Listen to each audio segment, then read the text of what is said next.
Graças a Deus toda honra, a Deus toda glória. Toda honra e toda glória ao Pai, ao Filho, ao Espírito Santo. Amado, só em estar aqui com todos vocês, cantando, louvando, é uma oportunidade única que recebo de Deus. E eu aproveito cada segundo para adorá-lo e canto com vocês meditando na letra do hino. É um momento de adoração através da palavra do hino. É da palavra mesmo, porque a letra, a palavra do hino é inspirada por Deus. Eu só sinto que estou adorando quando louvo meditando na palavra do hino. O culto fica sublime, o culto fica abençoado e nos dá mais alegria, mais prazer em participar. Todos que adoram a Deus com o coração voltado para a palavra, para a letra do hino, o Espírito Santo toca no profundo da alma.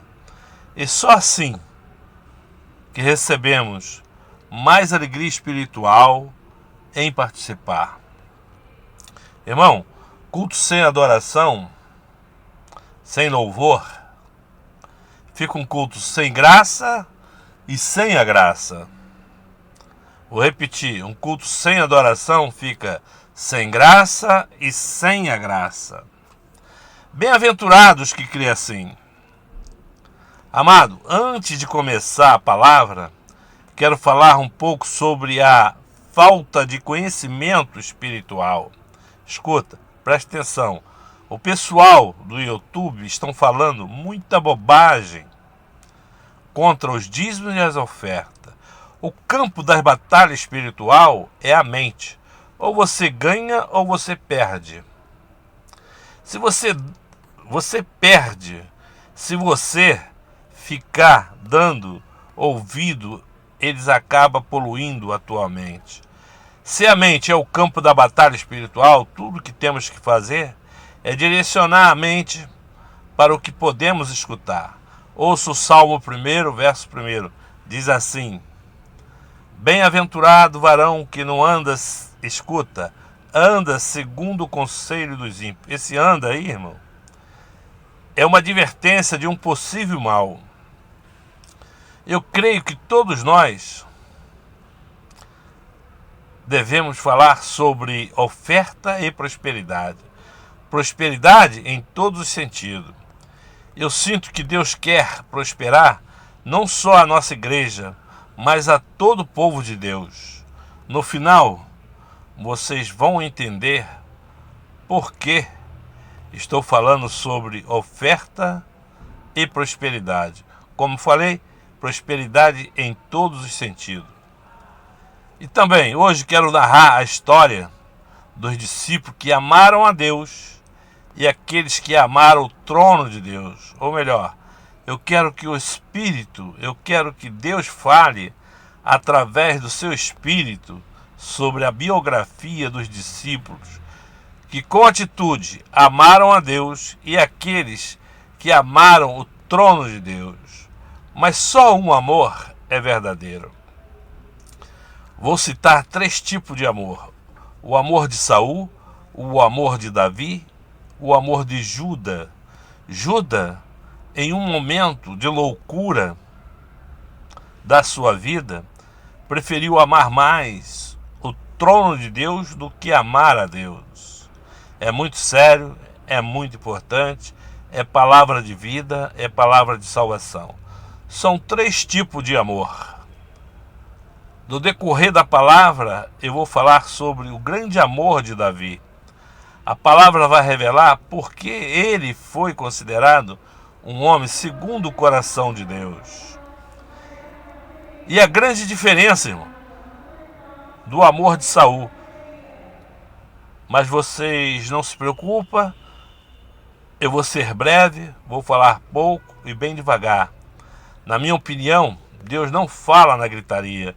Deus não opera na soberba da carne. Deus não opera na sabedoria da carne. Deus opera na humildade do espírito. Eu falei da humildade do espírito. Deus falou com Davi, mas não falou com Saul. Saul era rebelde. Saul era soberbo. O soberbo não obedece à voz do Senhor. Preste atenção. Davi amava a Deus. Saul amava o trono de Deus. Saul tinha ciúme. Saul tinha medo. Saul não jogou fora o medo. Saul, com medo, fez tudo que não devia fazer e aborreceu o Senhor. Na Bíblia não consta, não tem um fato que enaltece Saul perante o Senhor. Todos os dias Saul escutava as blasfêmias do gigante Golias, mas não orava, não reagia. Saul esperou Davi cortar a cabeça de Golias. Aonde Saul esperou, a Bíblia não diz. Mas quem ama o trono, quem ama título, fica esperando sentado no trono. Não vai subir. Isto é para minha meditação. No final, eu quero que o Espírito fale sobre um homem segundo o coração de Deus. Eu nunca ouvi ninguém explicar por que Davi é considerado um homem segundo o coração de Deus. Mas hoje, eu vou falar através do Espírito e você vai entender. Amado, no mundo espiritual, o que prevalece não é a minha vontade, não é a tua vontade, mas é a vontade do Todo-Poderoso. Escuta, e esta é a vontade do Todo-Poderoso, que eu o adore, que eu o ame com todas as minhas primícias, que eu o respeite, que eu lhe obedeça. E tem mais, a grande verdade é que Deus quer que seja honrado e louvado o Cordeiro de Deus que tira o pecado do mundo para todo sempre. Amado, eu sinto muita falta de ouvir uma palavra inspirada por Deus. A palavra inspirada por Deus serve para instruir, redarguir o homem de Deus em justiça para toda boa obra. Dito isto, como sempre, gosto de repetir a minha saudação sem gritaria. Escuta, uma observação. Os gritos não é pecado, mas todo poder emana de uma voz mansa e suave. Ninguém pode querer no púlpito valorizar o que Deus já valorizou, a sua palavra. A sua palavra tem todo o poder para dar o conhecimento espiritual. Vou repetir, gritar, dançar não é pecado, mas não é bom, porque a fé a gente não vê, nem sente. A fé a gente sabe, isto é, se você reverenciar, se você estudar a palavra te dá o conhecimento espiritual.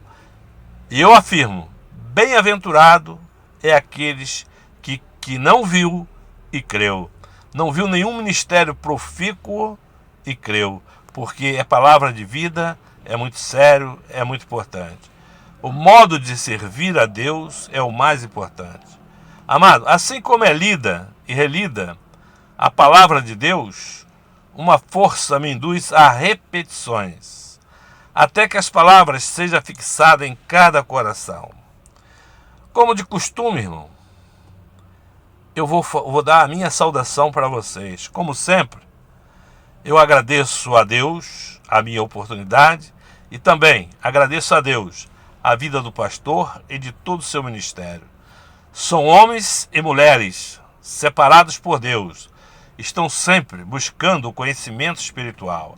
Na verdade, todos nós estamos aqui para buscar o conhecimento espiritual.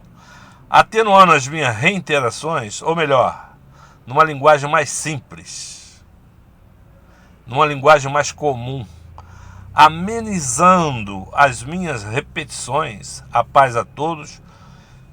Como sempre falo, porque nada é senão uma saudação com afirmação.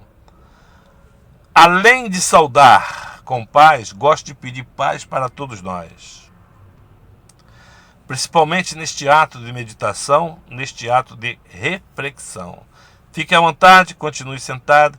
Se quiserem paz para a semana toda, é só me acompanhar em pensamento. Eu falei em pensamento, fiquem à vontade. Começa assim: Senhor, que a tua paz reine em todo o nosso corpo, alma, mente e espírito, e com tua misericórdia nos dê força para pôr em prática a tua palavra com alegria. Preste atenção, praticar a palavra é o mais importante. Eu tenho que pregar a fé com obra, porque o mundo sabe que a fé sem a obra é morta. O mundo condena a fé sem obra. Eu tenho que pregar amor e amar, pregar a honra e honrar. Tenho que pregar o perdão e perdoar. O perdão tem que existir aqui na igreja, na nossa casa, na nossa família. Perdoar não só 7 vezes, mas se preciso for, 70 vezes 7, 490 vezes por dia. Ser cristão, irmão, não é fácil não. Mas é assim que tem que ser. Continuando a saudação. Senhor, purifica nossos lábios para falar no nome do Todo-Poderoso com alegria eterna, porque somos eternos. Nossa essência é eterna, porque a essência é tudo que temos de bom. Vem de dentro de Deus para dentro de nós. O sopro da vida, o começo de tudo, está em Jó capítulo 7, verso 7, em Jó capítulo 32, verso 8, e etc, etc, etc, etc. Jó capítulo 32, verso 8 diz assim: há, porém, um espírito no homem, e o sopro do Todo-Poderoso, escuta, e o sopro do Todo-Poderoso o faz entendido, ele dá o conhecimento espiritual. O que sobe não é carne nem sangue, a carne fica e evapora, mas a essência sobe e ganhamos um novo corpo celestial, porque se tem o corpo terrestre, tem o corpo celeste. Escuta, o que importa para Deus é o nosso estilo de vida, a nossa razão, nosso comportamento, nosso entendimento. É a essência da vida que ganha um novo corpo celestial, teu espírito, a tua alma. E tem mais, todas essas coisas cooperam para o bem daqueles que amam a Deus. Voltando a falar dos discípulos que amaram a Deus e aqueles que amaram o trono de Deus. Vou dar 2 exemplos de amor que temos de alcançar. O primeiro é o amor de Davi pelas coisas espirituais. Presta atenção, eu falei pelas coisas espirituais. O terceiro amor é de Elias. Eu não vim, irmão, aplaudir Davi. Vou repetir, eu não quero aplaudir Davi, mas contra fatos não há argumento. Davi honrava a Deus. Como falei, eu nunca vi ninguém explicar por que Davi foi chamado um homem segundo o coração de Deus. Mas a palavra é que vai explicar por que Davi foi considerado um homem segundo o coração de Deus.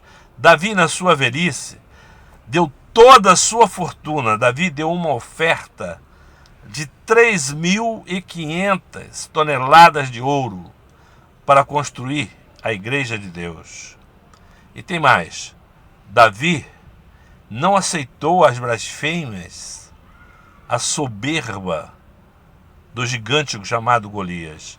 Davi não teve medo de perder a vida por amor a Deus. Foi Davi é quem deu a resposta de Deus a Saul. A resposta que Deus queria dar a Saul. E entregou a cabeça de Golias na mão de Saul.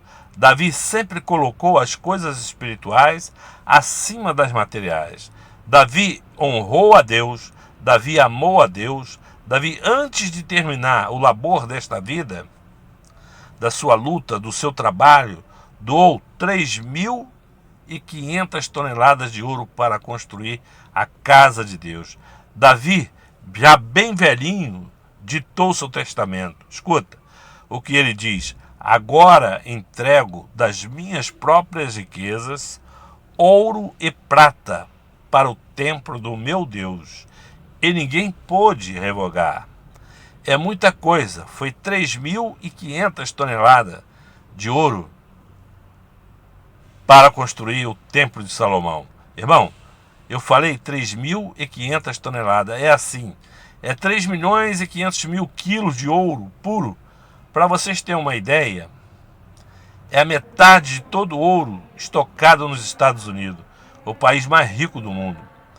E o mundo sabe da grandeza dos Estados Unidos, porque a maioria desconhece a grandeza da oferta de Davi. E a grande oferta de Davi, como falei, trazendo para os dias de hoje, seria caminhões e caminhões e caminhões e caminhões e caminhões e caminhões e caminhões e caminhões cheio de ouro. Davi deu tudo quanto ele tinha. Foi uma grande fortuna. Davi não era fraco, não. Davi era o rei do país mais rico do mundo daquela época. Davi pegou toda a sua riqueza e deu para construir a igreja de Deus. Escuta, o piso, as paredes da igreja era de ouro. E de igual modo, os utensílios, o altar, os querubins, as 400 romãs, 100 bacia, 10 mesas, praticamente todos os utensílios eram de ouro. Irmão, quando o pastor compra um ar que seja um bebedouro ou uma cadeira mais confortável para a igreja, isto é amar a Deus e amar o próximo, porque este ato prova que o pastor quer o melhor para os irmãos. Amém ou não amém? Eu vou fazer uma pergunta. Davi se preocupava com o povo, sim ou não? Davi era um homem segundo o coração de Deus, sim ou não? Eu não escutei, irmão. Davi era um homem segundo o coração de Deus, sim ou não? Amém ou não amém? Então, irmão, está explicado. Quando eu li há mais de 40 anos em 1 Crônicas 22:14, mudou meu modo de pensar sobre amar a Deus, sobre ofertar a Deus. E tem mais. Eu não estou nem falando sobre dízimo, estou falando sobre oferta. Pensa comigo. O que um pastor pode fazer para melhorar a igreja sem dinheiro? Eu espero que esta palavra fique no coração de todos nós, porque esta palavra não é só para hoje, mas é para o futuro também. Anota aí, 1 Crônica 22:14. Anotou? É 1 Crônica 22:14. Davi diz assim: eis que na minha opressão, irmão, opressão é desespero, é o uso da violência, é ser oprimido, é muita luta, é sofrimento. Escuta, vou repetir. Eis que na minha opressão preparei para a casa do Senhor 100.000 talentos de ouro. Escuta, um talento pesava 35 quilos de ouro. E deu Davi mais 1 milhão de talentos de prata, e deu cobre, e deu ferro sem peso, porque em abundância é. Anota aí, irmão. 1 Crônica 22:14. Lê em casa. Davi recebeu a sabedoria do Espírito e de igual modo o seu filho Salomão recebeu. Salomão e Davi obedeceu, portanto, todas as promessas se cumpriu na vida de Davi e de Salomão. A palavra diz que não existiria nenhum rei como ele. Não existiria, não existiu e não existiria. E realmente, até hoje, ninguém teve coragem de fazer o que Davi fez. O santuário interno, o Santo dos Santos, tinha 20 metros de altura. E um aposento vazio por cima do lugar santo, por cima do lugar santo do santo, se elevava até a altura do pórtico ou da laje, 100 côvados, igual a 51 metros e 80 centímetros de altura, tornando assim o telhado nivelado, e 3 andares de aposentos rodeava todo o lado norte, sul e oeste. E os espigões tinham uma altura de 40 côvados. 40 côvados era igual a 20 metros e 52 centímetros de altura. E todos eram de ouro e se projetavam do telhado para baixo, e impedia que as aves ali se instalassem. 1 Reis 8:63 diz assim: E ofereceu Salomão naquele mesmo dia um sacrifício pacífico ao Senhor, 22.000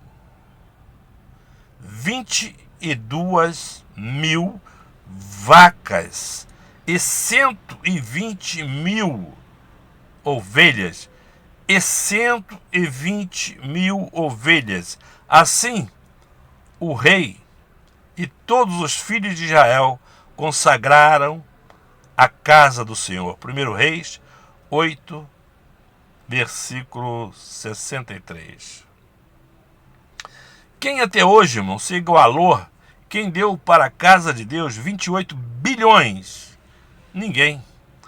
Este foi o custo do templo de Salomão. 28 bilhões. É só fazer as contas. Escuta, Davi doou 100.000 talentos. Cada talento tem o peso de 35 quilos de ouro. Eu fiz o cálculo, deu trabalho, mas tem que ser assim. O valor do templo de Salomão, eu não falei 28 milhões, eu falei 28, mais ou menos 28 bilhões.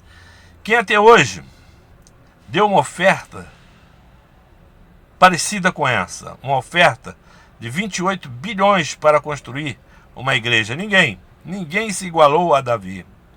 Então, eu não preciso nem dizer mais nada em relação ao verdadeiro templo de Salomão. E também não preciso dizer mais nada sobre a oferta, né, irmão? Porque como que o Davi se tornou um homem segundo o coração de Deus? Foi dando tudo que ele tinha por amor à obra de Deus. Ele deu a sua vida por amor à obra de Deus. Na parábola dos 10 talentos, Jesus ensina como honrar, como ofertar. Em Mateus 23, Mateus capítulo 25, versículo 14, tem a parábola dos 10 talentos. Todos vocês já conhecem, por isso não vou ler. Vocês deem em casa. Mateus 25, verso 14. Mas só para lembrar, Jesus diz que um deles enterrou o talento.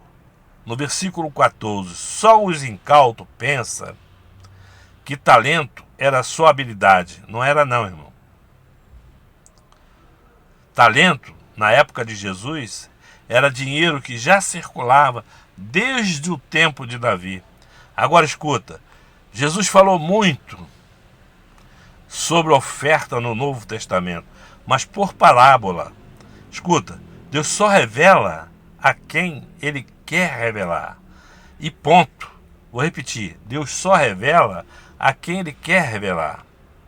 É muito sério, é muito importante. Eu incentivo o povo a ofertar, mas com alegria. Sem alegria, jamais. A oferta com alegria, Deus recebe. E a sua recompensa vem, mas não pode duvidar. Não pode haver dúvida, de hipótese alguma.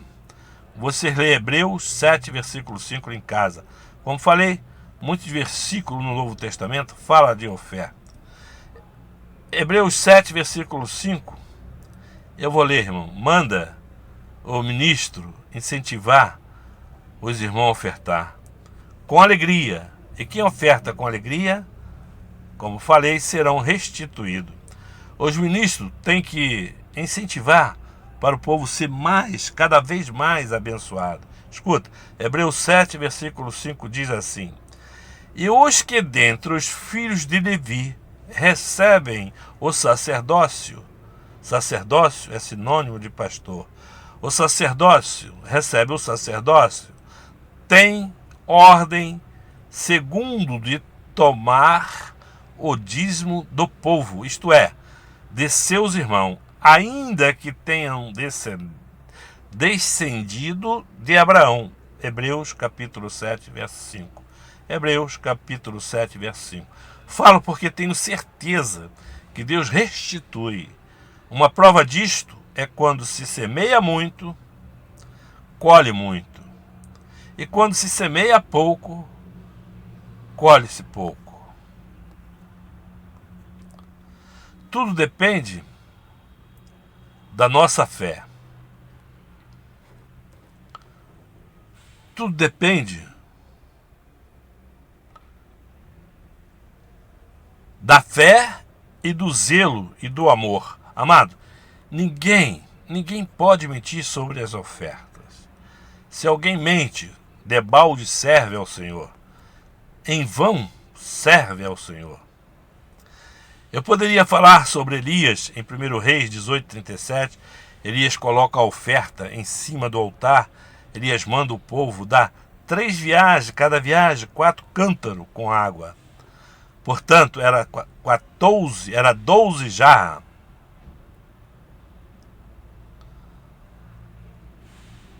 Com água. A água era o que tinha mais valor. Ele colocou em cima do altar e recebeu uma grande chuva, recebeu uma grande tempestade. Elias pediu para Deus responder o seu clamor. Elias diz assim: responde-me, ó Senhor, responde-me. E Deus respondeu com fogo. Elias vence os 850 profetas de Baal, 450 de Azera e 400 de Baal. Elias colocou só 12 jarros com água. Mas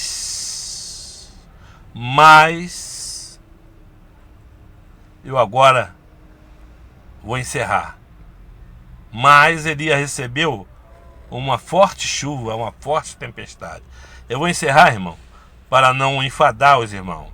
Presta atenção, falei sobre oferta, falei sobre o poder da oferta em cima do altar. Eu agradeço mais uma vez a minha oportunidade e que Deus continue abençoando o meu pastor e a todos nós também. Amém, irmão? Graças a Deus.